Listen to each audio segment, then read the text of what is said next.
Hi, my name is Jason, and I'm 42 now, but this happened nearly 20 years ago when I was 24. I had just graduated college and moved to the city for my first real job at a small marketing firm. I was eager to start fresh and carve out my own life. A sense of independence and excitement filled me as I found an apartment in an old, four-story brick building on the edge of the downtown area. The building had character, creaky wooden floors, heavy old doors, and narrow hallways that smelled faintly of dust. It wasn't glamorous, but the rent was affordable, and it was close to work. I figured it was the perfect spot to begin the next chapter of my life. The neighbors, at least the ones I met, were friendly enough. The man across the hall, Mr. Reed, was an elderly gentleman who would always wave when I passed. Mrs. Thompson, a quiet widow, lived next door. She kept to herself, but I'd often see her tending to the plants on her small balcony. I didn't mind the solitude. In fact, I enjoyed it. It gave me space to unwind after long days at work. The building felt quiet, peaceful even. It seemed like the kind of place where I could find the peace I needed after all the chaos of college life. But that peace didn't last long. It was around a month after I moved in when I started hearing strange noises late at night. At first, I didn't think much of it. Old buildings have a way of creaking and groaning, right? But these noises weren't like that. They were coming from above my apartment, from the attic. Sometimes, it sounded like someone was moving furniture. Other times it was something more subtle, footsteps, shuffling. The noise was constant, always at night, just after I'd gone to bed. It became harder to ignore. I asked Mr. Reed and Mrs. Thompson about it, but neither of them had heard anything. Probably just the building settling, Mr. Reed said with a shrug. Mrs. Thompson told me she hadn't heard anything unusual in years. Sometimes buildings just make noise, she said. I wanted to believe that, but something about it didn't feel right. One night, the noise was louder than usual, and I decided to investigate. I climbed the stairs to the top floor, where the attic door was located. The door had a heavy, rusted lock on it, but it was always slightly ajar. I figured the building management probably never bothered locking it. I could hear faint noises from inside, scratching, dragging, like something, or someone, was moving around up there. I was curious, maybe even a little scared, but I didn't want to let fear control me. I pushed the door open slowly, not knowing what to expect. The attic was dimly lit, the single bulb overhead flickering faintly. There were old boxes piled high, discarded furniture, and dust everywhere. But then I saw him, a man tall, in his late 30s or early 40s, standing perfectly still in the far corner. He was facing the wall, his back to me. His posture was unnerving, rigid, as though he was waiting for something or someone. I froze. My first instinct was to step back, but I was paralyzed. The man didn't move, didn't even acknowledge my presence. It was like he was completely unaware that I had entered the room. I don't know how long I stood there staring at him, but then he turned around slowly. Our eyes met. His expression was blank, cold, and there was something almost otherworldly about it. He didn't speak, didn't even flinch. He just stared back at me, unblinking. I couldn't move. I didn't know whether to run or stay, but my body refused to listen. And then, just as slowly as he turned around, the man turned back toward the corner of the attic. He stepped away, moving into the shadows, and disappeared from view. I didn't wait. I slammed the attic door shut, my heart racing in my chest, and I ran back to my apartment. That night, I didn't sleep at all. I kept wondering who the man was, why he was in the attic, and why no one seemed to notice him. The next morning, I went back up to the attic. This time, the door was locked. I didn't have the key, of course, and the landlord didn't seem to care much about the attic. He mentioned something about it being a place for old storage, and he was certain no one had been up there for years. But I knew what I had seen. I couldn't shake the image of that man standing in the corner of the attic, motionless and still, his gaze never leaving me. No one else had seen him, and that made it even worse. I wanted to believe that I had imagined it, that my mind had played tricks on me. But deep down, I knew I hadn't. The feeling of being watched, of knowing that someone, or something, was up there, lingered with me for days. Over the following weeks, the noises continued, but they grew more frequent. I would hear shuffling footsteps late at night, always in the same rhythmic pattern, almost like someone pacing back and forth. It was as though the man in the attic was getting closer to me. I even started to hear faint mutterings, like someone whispering. I couldn't make out the words, but the tone was unsettling, as if whatever was up there was trying to communicate. But with whom?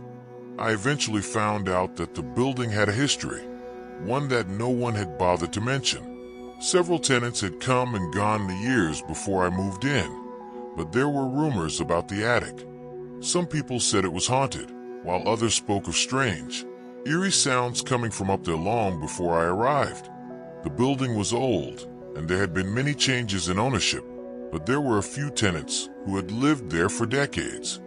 One of them, an elderly woman named Ms. Delaney, told me that she remembered the attic being locked up for years, and she had heard strange things coming from it when she was younger. But she never spoke about it in detail.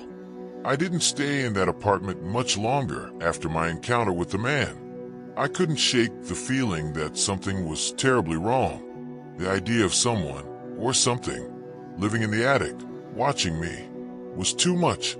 I moved out after 6 months, but I still think about that man sometimes. I still wonder what he was doing in that attic, and whether he ever really left. To this day, I have no idea who he was or what he wanted, but I know one thing for sure. Whatever it wasn't just a figment of my imagination. I saw him, and I heard the noises. The man in the attic was real, and he's still out there, somewhere, waiting.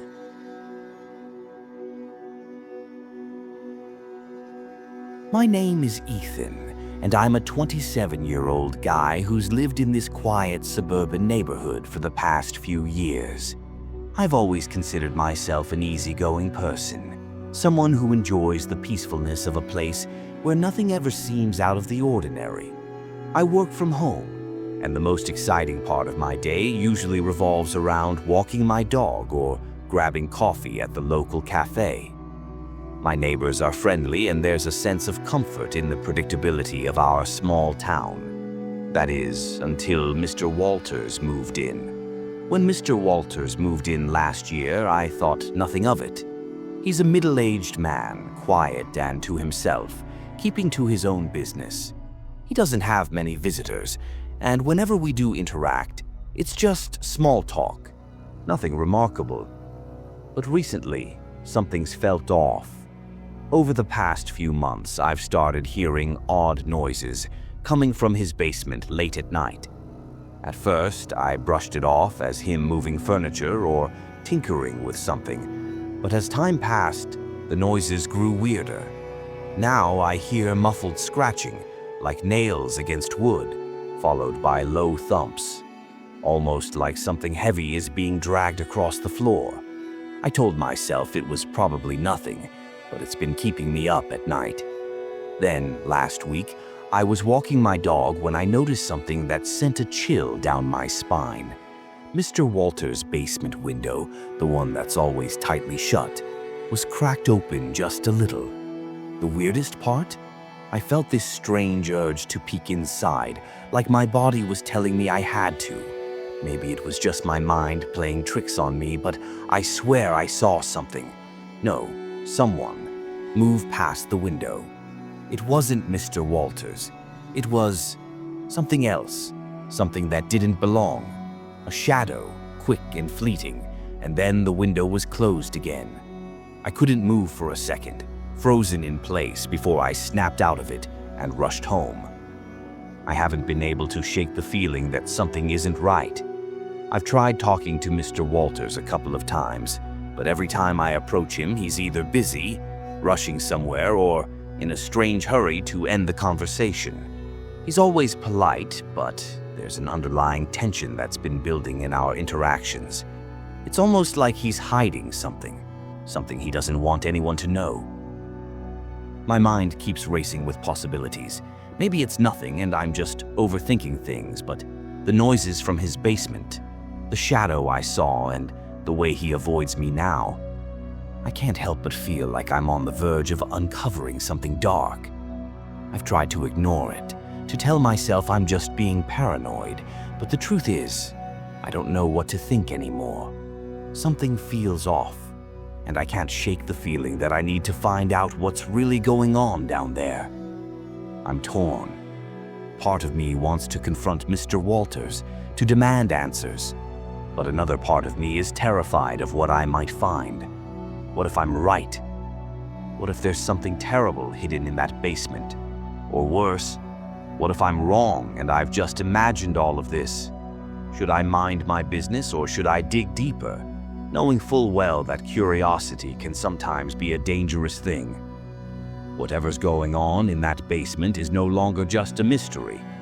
It's something I feel like I have to solve no matter the cost. I don't know how much longer I can live next door to that house without finding out what's really going on. Every time the sun sets, I can't help but think about that shadow I saw and the unnerving noises that still echo in my mind. The next time I see Mr. Walters, I think I'll confront him. Or maybe, just maybe, I'll do something even crazier. But whatever it is, it has to be stopped before it gets worse.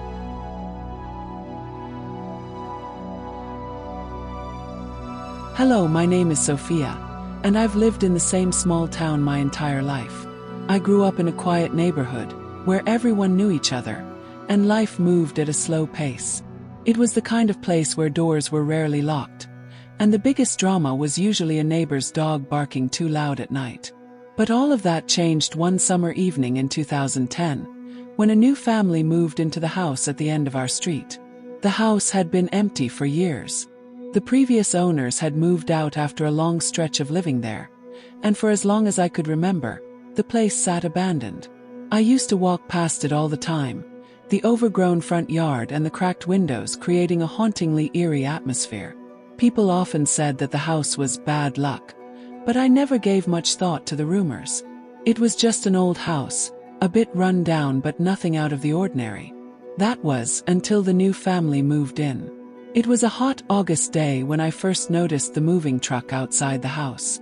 I was walking home from work, and as I passed by, I saw a young couple unloading boxes. They looked like they were in their early 30s, and they had a daughter with them, maybe 6 or 7 years old. I didn't stop to talk, but I waved as I passed by, and they waved back. I remember thinking they seemed like a nice, normal family. They didn't stand out in any way, and I figured they'd fit right in with the rest of us on the street. For the first few weeks, things were uneventful. The family settled in, and life on our street continued as usual. I'd see the father, Mr. Harper, mowing the lawn or washing his car on weekends, and I occasionally spotted the daughter playing in the front yard. She was always alone, playing with dolls or running around, laughing and talking to herself. First, I didn't think much of it.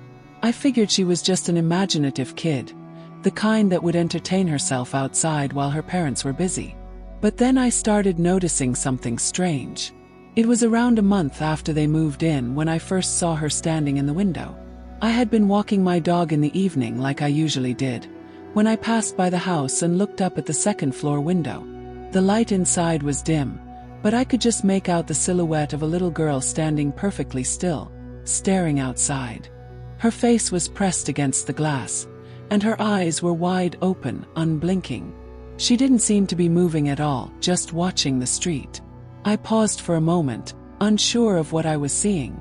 I thought maybe it was just my imagination, or that she was playing some game in the window. I shook it off and kept walking, but the image stuck with me. It was the way she stood there, motionless, staring, that unsettled me. I tried to dismiss it as nothing, but the next night when I walked by the house again, there she was, again standing in the same spot, her face pressed to the window, eyes wide and unblinking. This time I couldn't ignore it. I felt a shiver run down my spine, a chill that I couldn't explain. It wasn't just a little girl playing or daydreaming. There was something wrong with the way she stood there, like she was waiting for something. I couldn't shake the feeling that there was more to it than just a child being curious. I told myself I was overreacting. Kids do strange things, I thought. They get caught up in their own little worlds. But as the days went on, the sightings of the girl in the window became more frequent. Sometimes I'd see her in the morning, sometimes in the afternoon, and always at night. It was as if she was always there, always watching. And it wasn't just the window she was in. It was every window in that room. She would move from one to the other, her face still, her eyes fixed on the street, never blinking. One day, I decided to stop and speak with Mr. Harper when I saw him outside. I tried to keep the conversation casual, asking how they were settling in, whether they needed help with anything. He was friendly, but I couldn't shake the feeling that something was off about him, too.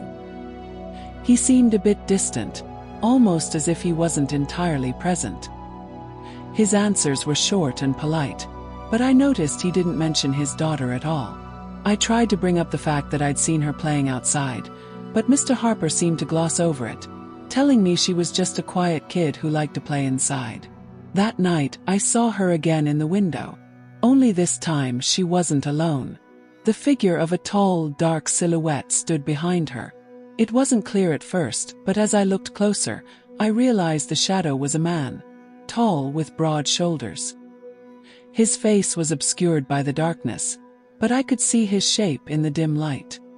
He was standing right behind the little girl, watching the street just as she did.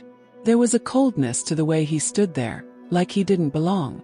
I was about to walk away when the window suddenly went dark. The lights flickered, and then the room was completely black. I felt a wave of unease wash over me, but I tried to rationalize it. Maybe it was just a coincidence. But the next night it happened again. The girl standing still in the window, but this time with that same shadowy figure standing behind her. It was like they were waiting for me to see them, like they knew I was watching. I tried to tell myself I was imagining things. After all, I had never spoken to anyone else on the street about it. But then, one evening, Mrs. Thompson, the elderly woman who lived down the street, came to me while I was walking my dog. She had lived on the block for years and was someone I trusted. Her eyes were wide, and she looked as if she had seen a ghost. "Sophia," she said quietly, "have you seen the little girl in the window?" My heart skipped a beat. "You've seen her too." Mrs. Thompson nodded, her face pale. "I've lived here my whole life, and I've never seen anything like this before. Not just the girl, there's something strange about that house. People say it's cursed." I couldn't believe what I was hearing. Mrs. Thompson went on to tell me that the Harpers had moved in under strange circumstances. The house had been vacant for so long, and the family who had lived there before them had disappeared mysteriously. There were rumors about the girl too, that she wasn't really a little girl, but something else entirely. Some even said the house had a dark past, one that the new family was trying to escape, but couldn't. That night, I tried to stay away from the house, but the curiosity gnawed at me. I had to know what was going on. When I passed by the Harpers' house again, the window was dark, as it had been before. But this time, I didn't feel the eerie pull that I had before. It was almost like something inside me was telling me to stay away. I never saw the little girl, or the shadowy figure, again after that night. The Harpers moved out shortly after. The house was quiet once more, and the window, once always full of that unsettling presence, was left behind. To this day, I don't know who the little girl was, or who that dark figure standing behind her was. But I do know this. Something wasn't right in that house. It's been years since they moved, but whenever I pass by that house, I can't help but feel that something, or someone, is still watching from the window.